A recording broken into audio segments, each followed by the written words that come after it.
విజయవాడలో మాచవరం సుధాకర్ మరియు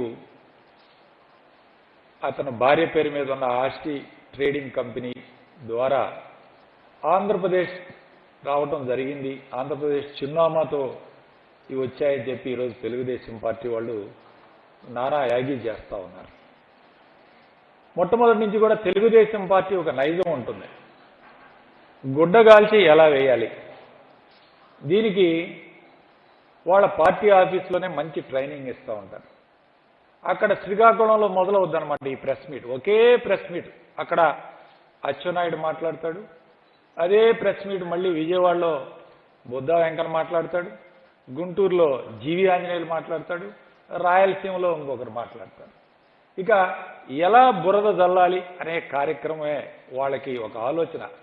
ఈరోజు ఉదాహరణకి హెరాయిన్ సంఘటన తీసుకుంటే ఇది ఎవరి పేరు మీద చేశారు, ఎక్కడికి వచ్చింది అని ఒకసారి మనం ఆలోచన చేసుకోవాలి. ఈరోజు గుజరాత్లో పట్టుబడిన ఈ మాదక ద్రవ్యాలు కేవలం ఆంధ్రప్రదేశ్ చిరునామాతోనే ఢిల్లీ పంపాలని చెప్పి ఈరోజు నిఘా వర్గాలు పేర్కొంటున్నాయి. ఈరోజు ఢిల్లీ చేరుకునే కార్యక్రమంలో భాగంగా ఒక తప్పుడు అడ్రస్ ఇచ్చారు. దర్యాప్తు సంస్థల్ని పక్కదావ పట్టించడానికి ఈ తప్పుడు అడ్రస్ ఇచ్చారని చెప్పి ఈరోజు ఏదైతే DRI directorate of revenue intelligence ఏదైతే ఉందో సెంట్రల్ ఏజెన్సీ ఈరోజు క్లియర్గా పేర్కొనడం జరిగింది. ఈ వార్తలు మనం చెప్పినవి కాదు, తెలుగుదేశం గెజెట్ ఈనాడు పేపర్లో రాసినాయి. ఈనాడు పేపర్లో ఈరోజు రాసిన మాటలు నేను చెప్తా ఉన్నాను. నిఘా సంస్థలకి అనుమానం రాకుండా విజయవాడ చిరునామాతో కంపెనీ. ఇది క్లియర్గా హెడ్డింగ్ మాట్లాడి ఈరోజు చెప్తా ఉన్నారు. ఇది DRI directorate of revenue intelligence అంటే ఏమిటి? ఇది ఇండియాలో ఒక apex body for anti smuggling intelligence operations. దీనికి సంబంధించిన ఒక సెంట్రల్ గవర్నమెంట్ ఏజెన్సీ. ఈ ఏజెన్సీ ఇన్వెస్టిగేట్ చేస్తా ఉంది. అంటే ఈ ఏజెన్సీ కూడా ఇక ఆంధ్రప్రదేశ్ రాష్ట్రం ఏం చెప్తే అది మాట్లాడుతుందా, లేకపోతే జగన్మోహన్ రెడ్డి గారు ఏం చెప్తే అది వింటుందా, అది మాట్లాడుతుందా? ఇక ఈ ఏజెన్సీ మాటలు కూడా వీళ్ళు తప్పుదోవ పట్టించే కార్యక్రమం చేస్తున్నారంటే ఏ స్థాయికి దిగజారిపోయారో తెలుగుదేశం పార్టీ నాయకులు ఇవాళ ఆలోచించుకోవాలి. ఎవరి కాకుమాను మాచవరం సుధాకర్, ఆయన భార్య ఎవరండి? 8 ఏళ్ల క్రితం ఇతను చెన్నై వెళ్ళిపోయాడు. చెన్నై నుంచి అతను డ్రగ్ ర్యాకెట్తో పరిచయం ఏర్పడింది. అక్కడ కార్యక్రమాలు ఈరోజు డ్రగ్స్కి సంబంధించిన కార్యక్రమాలు చేస్తున్నాడని చెప్పి ఈరోజు ఇంటెలిజెన్స్ ఏజెన్సీస్ తెలియజేస్తున్నాయి. అతను అక్కడికి వెళ్ళి 8 ఏళ్ళు అయింది. అతని యొక్క భార్య తాలూకా కుటుంబ సభ్యుల అత్తామామ విజయవాడలో సత్యనారాయణపురంలో నివసిస్తూ ఉన్నారు.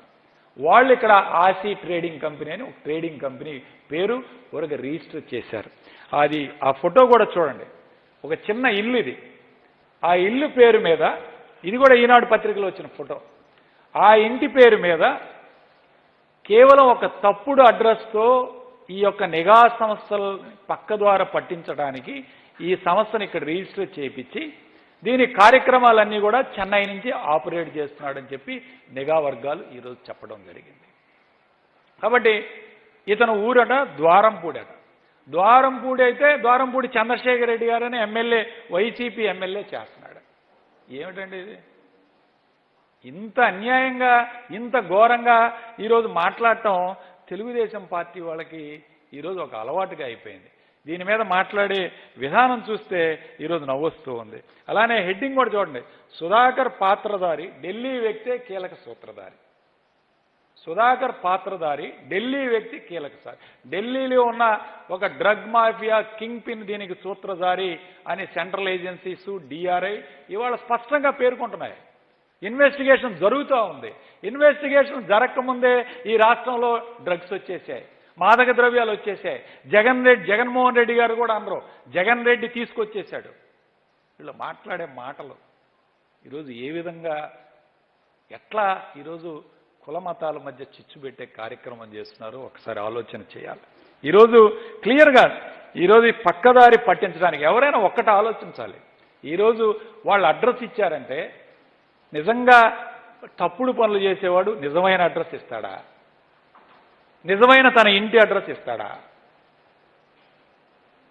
ఇన్ని వేల కోట్లు డ్రగ్స్ స్మగ్లింగ్ చేసేవాడు తమ సొంత అడ్రస్ ఇచ్చి కార్యక్రమాలు చేస్తాడా? అసలు డ్రగ్స్ ఈ రాష్ట్రంలోకి వచ్చాయా? అసలు విజయవాడలోకి వచ్చాయా? అసలు ఈ రాష్ట్ర సరిహద్దులకి ఏమైనా వచ్చాయా? అవి ఎక్కడో గుజరాత్లో పోర్ట్లో పట్టుబడి అక్కడి నుంచి ఢిల్లీ చేరుకోవడానికి ఏర్పాట్లు చేసుకుంటే ఈ రాష్ట్రంలో యువత పాడైపోతున్నారు. డ్రగ్స్ వచ్చేసినాయి. వైసీపీ కార్యక్రమాలు, వైసీపీ ఎమ్మెల్యేలు ఇవన్నీ చేస్తున్నారని ఈరోజు జీవి ఆంజనేయులు మాట్లాడుతున్నారు. తెలుగుదేశం పార్టీ గుంటూరు జిల్లా అధ్యక్షుడు బుద్దా వెంకన్న, ధూళిపాళ నరేంద్ర, బోండా ఉమా వీళ్ళు మాట్లాడారు. వీళ్ళు అబ్బో స్వచ్ఛీలు, అసలు వీళ్ళు అబ్బో ఎక్కడా వీళ్ళు సత్యహరిశ్చంద్రులు వీళ్ళందరూ.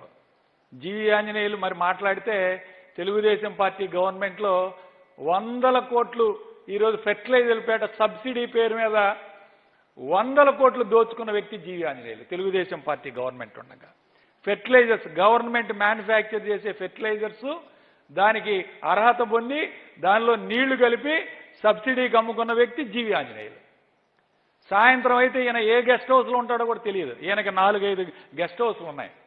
వినుకొండలో ఒకటి ఉంటుంది, గుంటూరులో ఒకటి ఉంటుంది, బొల్లాపల్లిలో ఒకటి. ఈ 5 ఎక్కడ ఉంటాడో కూడా తెలియదు ఆయనకి ఆ గెస్ట్ హౌస్లో. అది ఈయన చేసే కార్యక్రమాలు. ఇంకా బుద్దా వెంకన్న గురించి మనం చెప్పాల్సిన అవసరం లేదు. ఇక అతను కాల్ మనీ కేసులో డైరెక్ట్గా నేరుగా దొరికిన వ్యక్తి బుద్దా వెంకన్న. ఇప్పటికీ కూడా చెప్తున్నాం, విజయవాడలో కాల్ మనీ వ్యవహారంలో కీలక సూత్రధారి బుద్దా వెంకన్న కూడా ఇవాళ ప్రభుత్వం మీద మాటలు మాట్లాడుతున్నాడంటే ఇక తెలుగుదేశం పార్టీ పరిస్థితి అంటే ఒకసారి అర్థం చేసుకోవాలి. ధూళిపాళ నరేంద్ర, ఈయన ఏకంగా సంఘం డైరీనే మింగేశాడు. మరి ఈయన మాట్లాడుతున్నాడు ఇవాళ. అట్లానే బోండా ఉమా ఏమేం చేశాడు విజయవాడలో అందరికీ తెలుసు. ఎన్ని సైట్లు ఆక్రమించాడు. వీళ్ళందరూ ఇవాళ మాట్లాడుతున్నారంటే నిజంగా ప్రజలు ఇవాళ అసహాయం చేస్తూ ఉన్నారు. ఇవాళ ఒకటే చెప్తా ఉన్నాం, మీరు ఒకటే మీ అందరికీ చెప్తున్నారు, ఆంధ్రప్రదేశ్లో డ్రగ్స్ రానివ్వం. ఈ వైఎస్ఆర్ ప్రభుత్వం చాలా కఠినమైన నిర్ణయాలు తీసుకుంటుంది. ఆల్రెడీ ఎస్సీబీని ఏర్పాటు చేశాం. ఇక్కడ ఎటువంటి డ్రగ్స్ కానీ లేదా కల్తీ సారా కానీ ఎటువంటి అసాంఘిక సంఘటనలు జరగటానికి వీల్లేదు. దీనికి స్పెషల్ ఎన్ఫోర్స్మెంట్ బ్యూరోని మేము ఏర్పాటు చేశాం. ఖచ్చితంగా దీని మీద చర్యలు తీసుకుంటాం. ఈరోజు ఎక్కడైనా వైఎస్ఆర్ కాంగ్రెస్ పార్టీ నాయకులు కానీ ఎమ్మెల్యేలు కానీ ఇలాంటి పనులు చేశారని మీరు నిరూపిస్తే మేము పూర్తిగా బాధ్యత తీసుకుంటాం. మీరు ఎటువంటి ఆరోపణ లేకుండా వీళ్ళిద్దరంట వైసీపీ అనుచరులు. జీవి ఆంజనేయులు ఇప్పుడే మాట్లాడాడు ప్రెస్ మీట్లో. ఇతను ఉండేది మాచవరం సుధాకరు ప్లస్ ఆయన భార్య వైసీపీ అనుచరులు, జగన్మోహన్ రెడ్డి అనుచరులు అని ఈరోజు మాట్లాడుతున్నాడు. వాళ్ళు ఎక్కడండి ఉండేది? చెన్నైలో 8 సంవత్సరాలైంది వెళ్ళిపోయి. 8 సంవత్సరాల నుంచి చెన్నైలో ఉంటే వాళ్ళు జగన్మోహన్ రెడ్డి అనుచరులని మాట్లాడుతున్నాడు. ఇవాళ ఏ విధంగా తప్పుదారి పట్టించాలి ప్రజల్ని, ఏ విధంగా గుడ్డగాల్చి వేయాలి, ఇదే కార్యక్రమం ఈ ప్రభుత్వం మీద ఎలా దుమ్మెత్తిపోయాలనేది ఈరోజు ఈ కార్యక్రమం. ఈరోజు మాదక ద్రవ్యాల గురించి మాట్లాడేటప్పుడు కనీసం ఒక సంస్కారం ఉండాలి. ఈరోజు జగన్మోహన్ రెడ్డి గారు అమ్మఒడి ఇస్తున్నారు. అమ్మఒడి ఇచ్చి ఈ పిల్లలకి మంచి భవిష్యత్తు అందించాలి, బాగా చదువుకోవాలి అనే లక్ష్యంతో జగన్మోహన్ రెడ్డి గారు ఈరోజు పనిచేస్తూ ఉంటే అది వీళ్ళ కడుపులో మంట. దీన్ని ఏ విధంగా తప్పుదావ పట్టించాలి? ఒకవైపు అమ్మఒడి ఇచ్చి బ్రహ్మాండంగా భవిష్యత్తు ఉండాలని కోరుకునే ముఖ్యమంత్రి మరొక వైపు ఈ రాష్ట్రంలోకి డ్రగ్స్ రానిస్తాడండి? వచ్చాయి అసలు ఈ రాష్ట్రంలోకి? రాకుండానే ఇక జగన్మోహన్ రెడ్డి గారి టార్గెట్. అసలు ఇదేమన్నా డిఆర్ఐ అంటే ఏంటి? ఈరోజు సెంట్రల్ ఏజెన్సీ అంత ప్రతిష్టాత్మకంగా సెంట్రల్ ఏజెన్సీలు ఈరోజు ఇన్వెస్టిగేషన్ చేస్తూ ఉంటే ఈలోపే వీళ్ళు ఈ విధంగా మాట్లాడటం చాలా నీచమైన సంస్కృతికి ఈరోజు తెరలేపుతూ ఉన్నారు. ఒకటి వీళ్ళ అధికారం కోల్పోయారు, కడుపులో మంట. వీళ్ళు అధికారంలో ఉంటే ఈ రాష్ట్రం బ్రహ్మాండంగా ఉంది. ఈ వైసీపీ అధికారంలోకి వస్తే ఈ రాష్ట్రంలో ఈరోజు అసాంఘిక కార్యక్రమాలు, దౌర్జన్యాలు పెరిగాయని మాట్లాడుతున్నారు. ఏమండి, మీ పార్టీ తెలుగుదేశం పార్టీ 5 సంవత్సరాల పరిపాలనలో ఇదే ఎంపీటీసీ జెడ్పీసీ ఎలక్షన్లు తీసుకుంటే సత్తెనపల్లి కాన్స్టిట్యున్సీలో 5 ఎంపీటీసీలు కిడ్నాప్ చేసి ఎమ్మెల్యేలను కొట్టి దారి మధ్యలో అడ్డగించి ఎంపీపీ ఎలక్షన్స్లో అడ్డగోలుగా మీరు ఇవాళ ఆ రోజు అడ్డగోలుగా ఎంపీపీ పదవిని కైవసం చేసుకున్నారు. ఏది అత్యధిక స్థానాలు వైసీపీ గెలిస్తే ఈరోజు రాష్ట్రంలో ఎంపీపీ ఎలక్షన్లు జెడ్పీటీ చైర్మన్లు జరుగుతున్నాయి. ఎక్కడైనా ఒక్క సంఘటన చూపించండి మీరు. ఎక్కడైనా ఒక్క సంఘటన ఈరోజు మేము దౌర్జన్యంగా పదవి మేము కైవసం చేసుకున్నాం ఎంపీపీ అని మీరు చెప్పండి. నేను చేయలేదే. కానీ ఆ రోజు ఏం చేశారు మీరు ఈరోజు రాష్ట్రంలో? ఎంపీటీసీలు బస్సులో తీసుకువెళ్తుంటే ఇద్దరిని ఎమ్మెల్యేలని కొట్టి ముస్తఫా గారిని వాళ్ళని కిడ్నాప్ చేసి తీసుకువెళ్ళి ఎంపీపీని కైవసం చేసుకున్నారు. ఇలాంటి దౌర్జన్యాలు చేసేది మీరు, ఇలాంటి మాటలు మాట్లాడేది మీరు.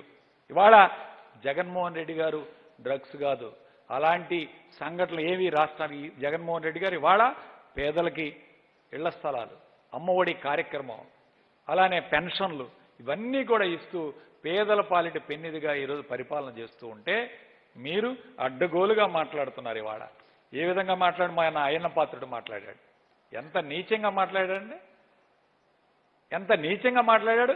అసలు సంస్కృతి ఉందా? మీరు మంత్రిగా చేశారు, కనీసం 4-5 సార్లు మంత్రిగా చేశారు, ఈ రాష్ట్రానికి 40 సంవత్సరాలు రాజకీయంలో ఉన్నారు. మీరు మాట్లాడే మాటలేనా ఇది? ఈరోజు తెలుగుదేశం పార్టీ నాయకులు జీవి ఆంజనేయులు కానీ, బుద్ధా వెంకన్న కానీ, నరేంద్ర కానీ, బోండావమ్మ కానీ ఒక్కటే చెప్తున్నాం, వీళ్ళు ఏదైనా ఆధారాలు లేకుండా అభియోగాలు చేస్తే ఊరుకునే ప్రసక్తే లేదు. ఈరోజు యువతని తప్పుదోవ పట్టించి ఈ రాష్ట్ర పరువు ప్రతిష్టల్ని మంట గలిపే విధంగా మాట్లాడితే ఊరుకునే లేదు. నేను ఒకటే కోరుతున్నాను, ఈరోజు పోలీసు వారిని కూడా కోరుతున్నాను, ఇలాంటి వాళ్ళ మీద కేసులు నమోదు చేయాలి, ఇలాంటి వాళ్ళ మీద చర్యలు తీసుకోవాలి. ఎటువంటి ఆధారాలు లేకుండా ఇవాళ మాట్లాడే వాళ్ళని తప్పకుండా అరెస్టు చేయాలి. ఆధారాలు ఉంటేనే మాట్లాడే విధంగా ఈరోజు మీరు పోలీసులు యాక్షన్ తీసుకోవాలి. ఈ రాష్ట్ర పరువుని ఈరోజు మంట కలిపే విధంగా మాట్లాడే వాళ్ళ మీద చర్యలు తీసుకోవాలి. అసలు ఈ రాష్ట్ర ప్రభుత్వానికి ఈ డ్రగ్ మాఫియాకి సంబంధమే లేదు, ఈ రాష్ట్రంలో కూడా రాలేదు. అవి ఎక్కడో ఢిల్లీకి వెళ్తున్నాయి. దానికి కేవలం ఒక అడ్రస్ మాత్రమే ఈరోజు ఈ రాష్ట్రం అడ్రస్ ఇచ్చారు. దాన్ని కూడా తప్పుదోవ పట్టించడానికే అని నిఘా వర్గాలు పేర్కొన్నాయి. ఈ రాష్ట్రం చాలా కఠినంగా ఇలాంటి వ్యవహారాల్లో కఠినంగా వ్యవహరిస్తుంది. గౌరవ ముఖ్యమంత్రి గారు ఖచ్చితంగా ఇలాంటివి రాష్ట్రంలో అడుగుపెట్టడానికి వీల్లేదు. యువత భవిష్యత్తు కోసం చర్యలు తీసుకోవడానికి ఈరోజు ఎస్సీబీని ఏర్పాటు చేశాం. ఖచ్చితంగా ఈరోజు ఏ స్థాయిలో మీరు ఒక్కటే నిరూపించండి, ఎవరైనా డ్రగ్స్ ఎక్కడైనా ఉన్నాయా, ఈ రాష్ట్రంలోకి వచ్చాయా, ఎవరైనా వాడుతున్నారా, అలాంటి ఆరోపణలు చేయండి. చేస్తే వాళ్ళ మీద కఠినంగా యాక్షన్ తీసుకుంటాం, చర్యలు తీసుకుంటాం. అంతేగాని ఈ రాష్ట్రానికి రాకుండా ఎక్కడో చిన్న అడ్రస్ మీద గుజరాత్లో పట్టుబడిన డ్రగ్స్ గురించి ఈరోజు మీరు మాట్లాడే విధానం చూస్తే సిగ్గుతో తలదించుకోవాల్సి వస్తుంది. ఖచ్చితంగా ఈ రాష్ట్ర ప్రభుత్వం ఒకటే చెప్తోంది, ఈ రాష్ట్ర ప్రభుత్వాన్ని, పోలీసు వారిని కూడా నేను ఒకటే కోరుతున్నాను, ఇలా మాట్లాడే వాళ్ళ మీద కఠిన చర్యలు తీసుకోవాలి. తప్పుడు ఆరోపణలు చేసి ఈ రాష్ట్ర ప్రభుత్వం రాష్ట్రం యొక్క పరువుని కాపాడే విధంగా చర్యలు తీసుకోవాలని చెప్పి నేను ఈరోజు డిమాండ్ చేస్తూ సెలవు తీసుకుంటున్నాను. ధన్యవాదాలు.